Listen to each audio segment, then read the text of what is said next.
నగరాల నుంచి జిల్లాల వరకు, అన్నం నుంచి ఐస్ క్రీం వరకు, పచ్చళ్ళ నుంచి పన్నీర్ వరకు, బిస్కెట్ల నుంచి కేకుల వరకు, అలాగే అల్లం పేస్ట్ నుంచి వ్యవసాయ మందుల వరకు ప్రతి దాంట్లో కల్తీ బయటపడుతుంది. ఎక్కడ చూసినా కల్తీ మాఫియా విస్తరిస్తోంది. పిల్లల నుంచి పెద్దల వరకు తినే ప్రతి వస్తువులో ప్రమాదం పొంచి ఉందనే భయాన్ని కలిగించే ఘటనలు వరుసగా వెలుగులోకి వస్తున్నాయి.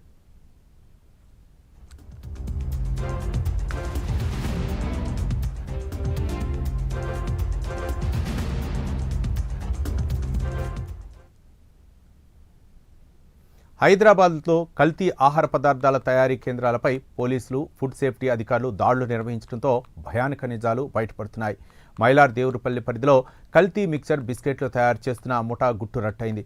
రాజేంద్రనగర్ జోన్ పోలీసులు దాడులు చేసి ముగ్గురిని అదుపులోకి తీసుకున్నారు. ఇదే ప్రాంతంలో కాటేధాన్లో ప్రమాదకర రసాయనాలతో పిల్లలు తినే డోనట్ బన్స్, కేకులు తయారు చేస్తున్న అక్రమ యూనిట్ను కూడా పోలీసులు అదుపులోకి తీసుకున్నారు.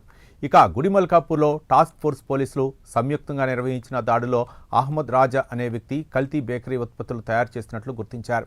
ఉస్మానియా బిస్కెట్లు, రస్కులు, బటర్ బన్స్ వంటి పదార్థాలను అపరిశుభ్రమైన వాతావరణంలో తయారు చేసి కేఫ్లు, కిరాణా దుకాణాలకు సరఫరా చేస్తున్నట్లు గుర్తించారు.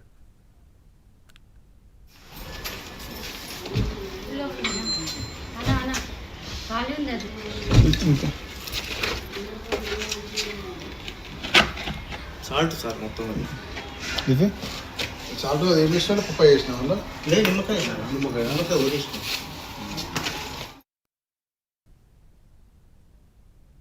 మరోవైపు ముషీరాబాద్లో బ్లూబెల్స్ ఐస్ క్రీం తయారీ కేంద్రం పైన అధికారులు దాడులు చేశారు. లైసెన్స్ లేకుండా గడువు ముగిసిన రంగులు, పేపర్లతో ఐస్ క్రీం తయారు చేస్తూ ప్రజల ఆరోగ్యాన్ని ప్రమాదంలోకి నెడుతున్నారు. జియాగోడ్లో కల్తీ పచ్చళ్ల తయారీ గుట్టురట్టు చేశారు పోలీసులు.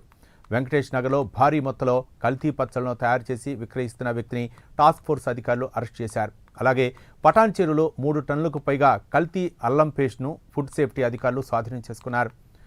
మహంకాళి పోలీస్ స్టేషన్ పరిధిలోని గంజ్ బజార్లో కల్తీ పన్నీర్, పాల ఉత్పత్తులను విక్రయిస్తున్న ముఠాను పోలీసులు పట్టుకున్నారు.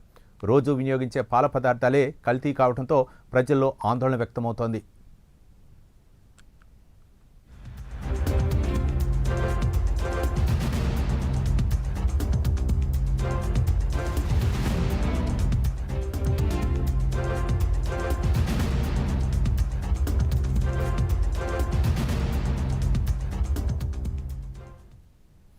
ఇక ఈ కల్తీ వ్యవహారం ఒక్క హైదరాబాద్లోనే కాదు, అటు ఏపీలోనూ వెలుగులోకి వస్తున్నాయి.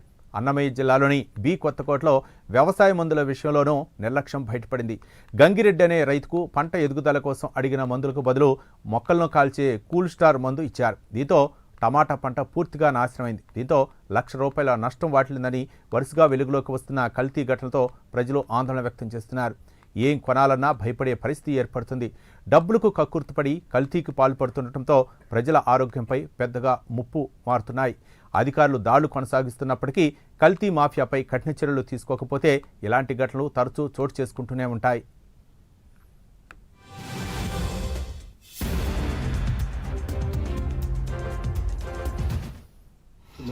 నిమ్మకాయ సార్, సాల్ట్ అది ఇస్తాం. బండి కట్టుకొని తిరిగి అమ్ముకుంటా అన్నట్టు. సో బండి కట్టుకొని తిరిగి అమ్ముకుంటాను నేను. అట్లేం లేదు, నేను గల్లి తిరిగి అమ్ముకుంటాను. ఇది ఏంటి? పండు మిర్చి నాన్న తీసి చూపెట్టమంటే చూపెడతారు. ఇది ఏ సార్? ఇది అది మేము రుబ్బించుకొని దాంట్లో వేసుకుంటాం కదా సార్, మాలు కలుపుకుంటప్పుడు అల్లం నీట్గా పెడతాం సార్. 99% మేము అట్లాంటిది బద్మాష్ పని చేయడం రాదు. ఎందుకంటే మీ ఇద్దరు మగులు ఏమన్నా మంచిది